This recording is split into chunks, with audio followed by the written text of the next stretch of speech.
watching it slip away a little bit has to be tough. For sure. Definitely back and forth, right? Both teams willing to be aggressive. I feel like Peace set the pace, and Cloud9 would say, okay, I guess that's the game we're playing. We know how to do that, as we actually have stayed on the same side. Do not adjust your sets. This is game number 2. Cloud9 did take the first one, as Mark Z alluded to, but Aurelia and LeBlanc are both going to be kicked out once again. Kennen, I believe, a different ban from C9, but I could be wrong on that one. Jarvan also joining the pool. Leona banned again, so Peace keeping it the same. I'm going to assume Lilia is going to take up Cloud9's third slot here as well. Yeah, I need to remember if the Kennen was the ban as well. I think it was. Okay. But I don't know for sure. We'll find out in a moment. We'll find out. Hey, Misfortune. Okay, this is not the same draft. I mean, it is the same draft, but it's not the same draft. This is a different game. All right, we've now confirmed it's a different game. We're not in the same timeline. We didn't, like, have some sort of glitch in the Matrix. I mean, Felio is Thresh this time. Yeah, I was going to say. So, through the first 6 bans, because the Kennen was also banned. Okay. I just checked. Yeah, the Felio Thresh change-up. I'm happy to see it. I'll say it. I assume everyone else is saying, because, that was an ugly Lucian Nami game. You know, just a bit of a disaster, and I don't think they want to risk that again. Aphelios Thresh, we've seen a little bit throughout the tournament. Still a strong champion. Still a strong bot lane as a whole. But without seeing the enemy team support yet, we'll have to see what they try and pair it up with. Thresh can be annoying for a lot of the standard engaged champions, but Amumu is actually one of the ones that is not too bad because you can't flay the engage necessarily the same way you can with some of the others because you'll get stunned up as soon as it comes in. So want to see how this interacts between the two of them, though the range advantage is still annoying for Amumu. That's for sure always the struggle and why Thresh is good. Yep, there's definitely, you know, 2v2 to be had here for Sven and Volker, but it's not nearly the same. Like, we are trying to stomp this lane 2v2 that Lucian Nami usually is. Obviously, not quite so good in the early stages. Lee Sin, though, for Babip apparently means all left time for Blabber. Definitely good with Thresh as well, obviously. Get a little extra movement for yourself there. You know, you don't have to use your legs for a ride. You can just take the lantern off to safety. I'm a little surprised to see it over Xin priority. I still feel like Xin is a strong champion, even though Babip ended up dying a couple times towards the end of that game. He had a decent early game to get a number of leads. So I would have expected to see them just swap those junglers, but with the Lee Sin takeaway, Blabber wants something that has the ability to just scrap Lee Sin out really hard. I mean, that's always funny when you see the two go up against each other. Lee Sin tries to kick the ulted Olaf and just goes, all right, well, I guess you'll just keep hitting me with those axes. All right, well, already into phase 2 of bans here. Rumble actually taken off Respect the ban table for here. Chachi. Yeah. Haven't seen the Poppy in this series just yet. Of course, it has made an appearance already. Zoe also banned away from Perk, similarly respecting his power on that champion. Maybe doesn't need to respect too much after the... No, I shouldn't say that.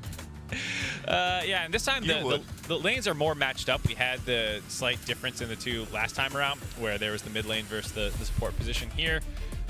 With the matches in the initial phase of the draft, a lot of the bans are more targeted at champion pools that you don't have in your own. That's why you see the Rumble ban, because it's like, well, Fudge is never going to play that. Just get rid of it. I also don't think on red side you expect Fudge to want to play Gnar either, so that's why that ban makes sense. As much as it is a general pick, it's one that you're not going to take on red side. So you're banning out this potentially safe blue side option, and Peace just slams a couple more mid lane bans down.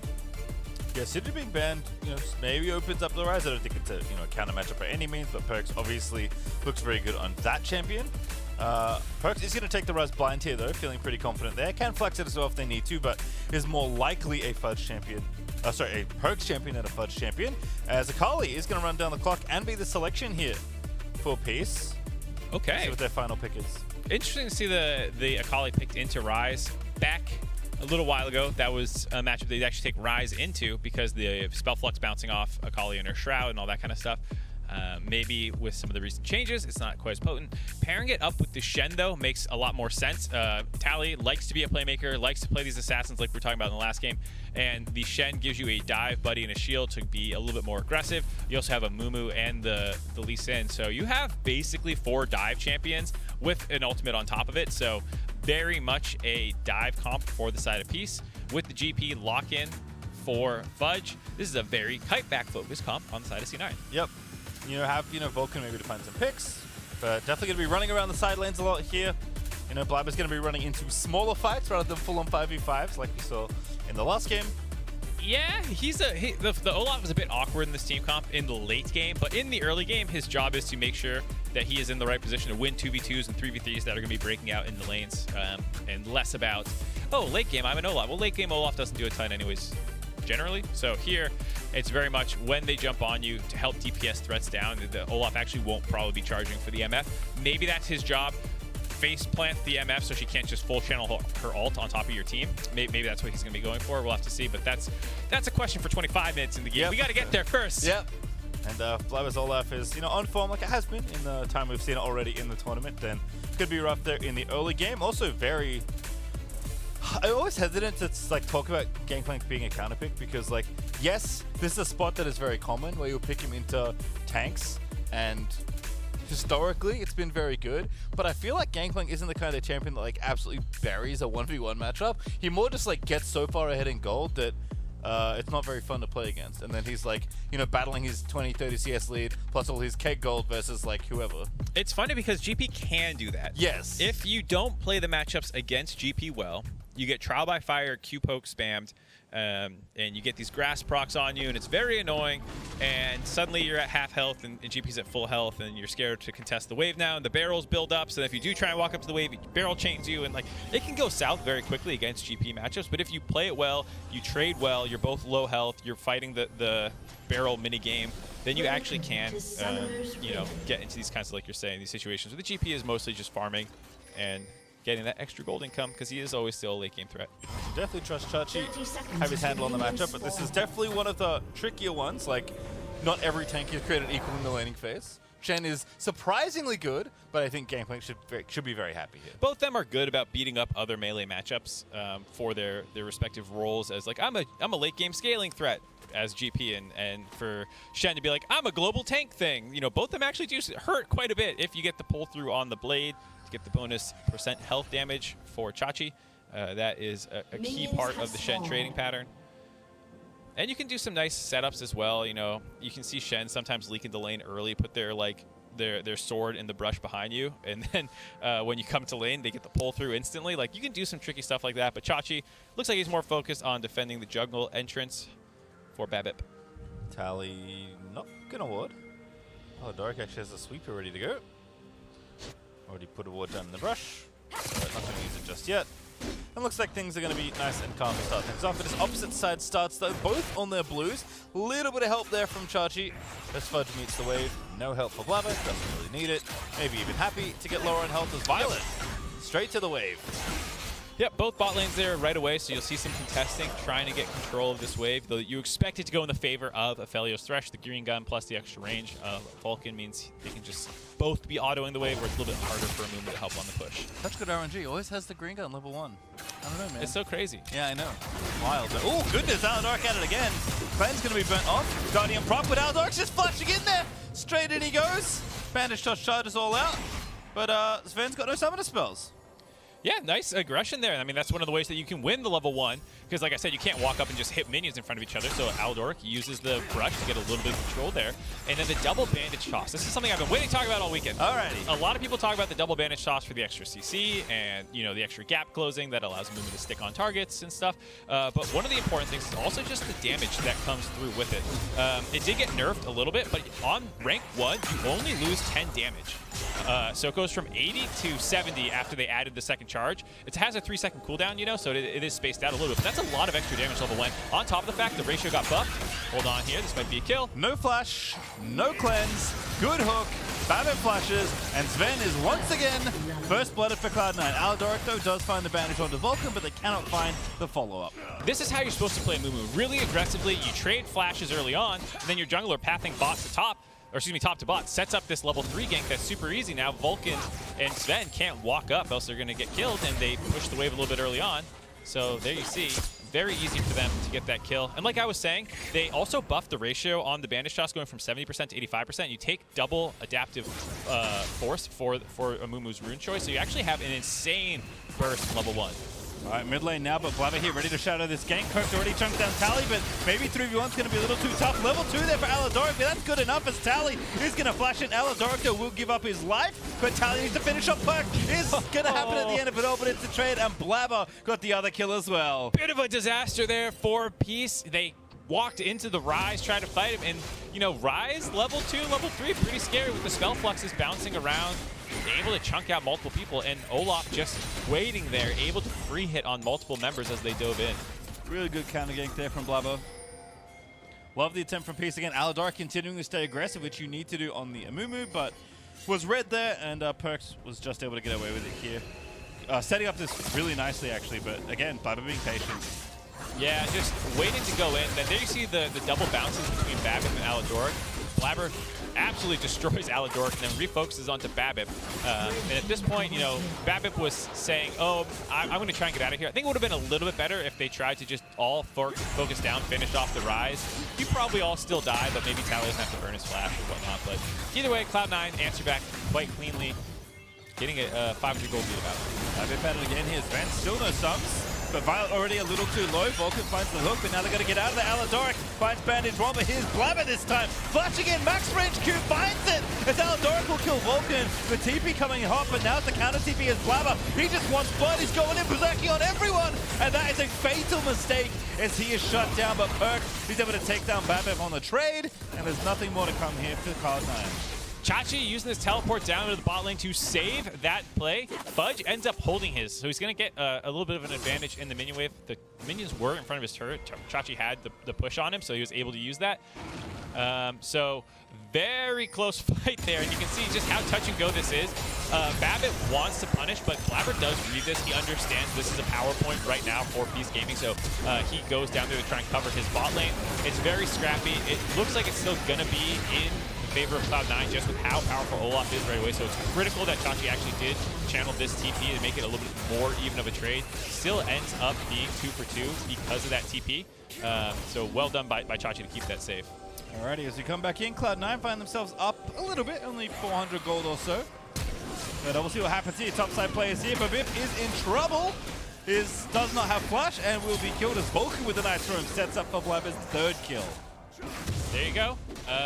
Blabber off to the races. This is what happened the last time we saw his Olaf. Picked up a ton of kills and plays. Then ended up falling off a little bit. But right now, he is such a force in the early game. I mean, I didn't think that C9's comp would be this early game focused, but they are just matching. Oh, just setting it up as well. Aladoric walks straight to the waiting arms of Vulcan. Blabber's now level 6. Pops the Ragnarok for a bit of extra damage and does indeed get yet another kill, but Cloud9 at this point is starting to permanently sit in Peace's jungle, and I don't know how Blabber's Olaf always seems to do it, but he does. We have a mid lane matchup. We'll hold on that for a second because Sven's getting in onto Violet, but there is nothing to come of it, as we will have a look at the mid lane matchup once again. This is our feature matchup presented by Mercedes-Benz. Tally vs Perks, actually been quite a fun affair so far. Yeah, there's been a lot of attention to mid lane both games so far. Perks getting the better of the matchup both times so far, I'd say, just a little bit.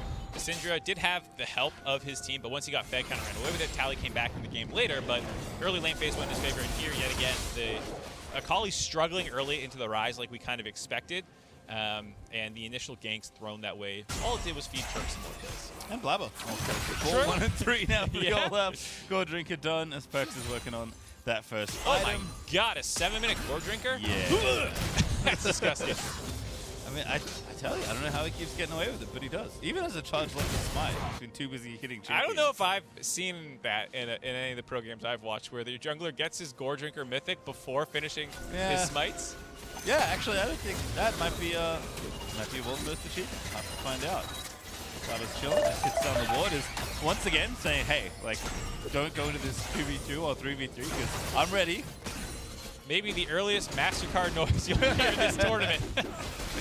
Coming in before 8 minutes, and with all that pressure that they have because of Blabber, it makes sense Cloud9 start getting the Dragon Snowball stacking. Well, the 5th smite is on the Dragon. A little late for Olaf, but again, Blabber's been preoccupied with slaying the enemy champions, so Cloud9 won't be too unhappy with the 8-minute Infernal Dragon. Perks also starting to free those legs from the mid lane.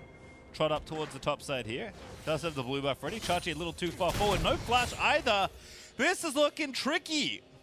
The old Shen. Yeah, I'm going to try and turn around, get a kill onto Fudge. Fudge is going to fade it out. There's the W just to make sure, and Perks picks up a nice easy one. Yep, Chachi knew he was dead. I like that more. Sometimes you see Shens in situations like that try and ult out, and I always feel like that's just a bit of a waste of a tool. So it just drops down there, dies. Babip's going to go and catch this wave, but things are getting from bad to worse for Peace now. Oh, that is such a nice call out for Babip. Finds in there in the rush forward, hops, hits the Q, and then kicks him in the face for the kill. Wow, that was pretty surprising he was able to do that. I think, I wonder if he knew that Fudge was recalling a little bit first, that there was going to be a timing window where Perks' recall had finished and Fudge's had, and just knew where it was based off when they finished killing the minions, where they'd be.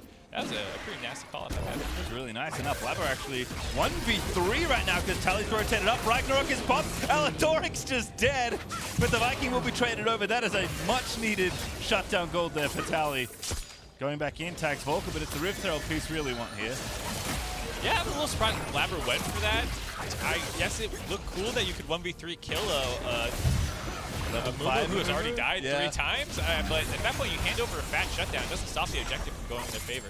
Perks getting real aggressive. Oh, that's the kill. Violet flashes a little too late, and Fudge is able to get the kill with the ulti. Wow, I was not ready for that one, but Perks chunks out Violet hard enough that they just say, hey Fudge, you want a free kill, buddy?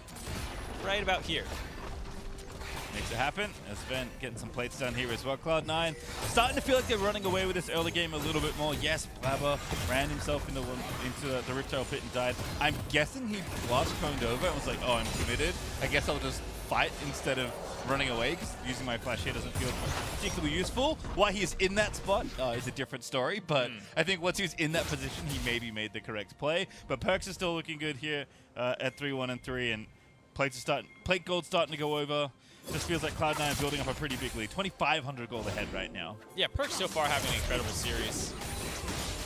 As he, once again, sets the kill on Tally. No ult, flash only. Volker with a good play. Lines the hook, and Blabber gonna grab kill number 6. It's just so easy. So much vision control for Cloud9 in the river. You see double pinks on both sides of the lane. One in the pixel brush, one in the top river. Brush of mid allows them to easily collapse on top of Tally. Alrighty, Aladoric, Vantage toss, ulti, looking for the kill. Vulcan into stasis, but abandoned by his teammate. Nothing left to do. Does go down to Violet. And Vulcan trades the kill right back. They killed the mid laner, so it's like, great, time to go invade the enemy jungle. But, you know, Vulcan being the first one in, you are still pretty squishy as the Thresh, just having his boots completed and Kindred Gem. Means it's very easy for Peace to punish him, especially with the Mumu being 6 there. Yeah, nice little run there for Peace's bottom lane to stay active here as Babip down to the bottom side does have the Rift Herald here. So he's looking to get some plate gold donated over. Violet going to clear it away first. Does have ulti if he needs it, and now the Rift Herald's going to be dropped. Mid lane, Blabber once again, but Tally's still having flash this time. But Perk flashing in for the root. Now Tally's going to try and get the kill on the back end of the play because Vizichachi has joined in. And now Blabber has to fight 2 different people, but you know what? He's okay with that. Gonna force a flash there out of Vizichachi, getting in there, flash on top of Tally for the kill, and Chachi can't even fight back. Blabber knows the limits out so well. There we go. Babip is figuring it out. Oh goodness, maybe it's not Blabber! Rampaging through the rest of the squad, gets one. The taunt lands on the Perks, but he's going to get the 3rd kill out of the deal as Blabber pushing it to the limit on Olaf. Blabber's Olaf is such a beast in the mid lane there, turning the gank first onto Tally. Chachi comes in. He stays on top of both of them. Doesn't matter how many people you bring to Olaf right now. Blabber's going to kill him. Not enough. 3 was not the magic number. As Blabber finds himself back with shutdown gold, ready to perhaps give back over. Doesn't want to. For 8 kills already. We talked about that 8-minute, some 8-minute gold drinker. I don't know what's coming next. I was wondering if we could get a 13-minute Sterix off that, but I guess not quite. Here you go. Again, Tally just pushed up pretty far in the lane. It's a nice gank setup by Perks. This time they have the Channel to try and coordinate with this, but you know, a nice Rise Realm War by Perks kind of read the fact that Channel was going to be coming in, and it just leaves Blabber there to kind of slap both of them down. Tally's looking for a way to maybe turn with Chachi, but just too well coordinated on the flash auto with the Q coming on top. And then here, because it's not a Q-R-Q combo, maybe they could have bursted Blabber, but either way, I mean, with the red buff ticking, it just never even got that low. And Blabber's able to just lifesteal tank through all that. Yeah, like Perks is like, oh, walks back slowly. Oh, we're winning to this? the realm. Like, I'll help. I mean, Blabber just wanted the 1 kill, which he got, to his credit, right? Uses the splash, gets it, feels pretty safe. Maybe didn't expect Babbitt to turn around there, but certainly worked out, as second Dragon's going to be grabbed there for Cloud9, grabbing themselves the Ocean. It is Cloud again, Mark. We have been blessed. God, man. I don't know, again, like, one day we'll have to run the numbers on just how many Cloud tricks Cloud9 have got. It does feel like a lot. Perks now Adoric, gonna have a meeting, Vulcan's gonna join in, not really invited, but you know what? He's not doing too bad, but Blabber, oh goodness. Everybody's dead. Oh, actually, Tally's alright. Oh, that pop in the ulti doesn't get a kill. Is everybody feel dead, like a bad Pastry? deal. Or is nobody dead? Nobody was dead, but it feels like when Olaf appears on the screen, every champion around him instantly explodes. Yeah, I mean, it was a nice escape by Tally. He bought space with Alidoric after his ultimate to run out of there, and then using the Shroud, kind of found his opportunity to escape what was certain death if he stayed.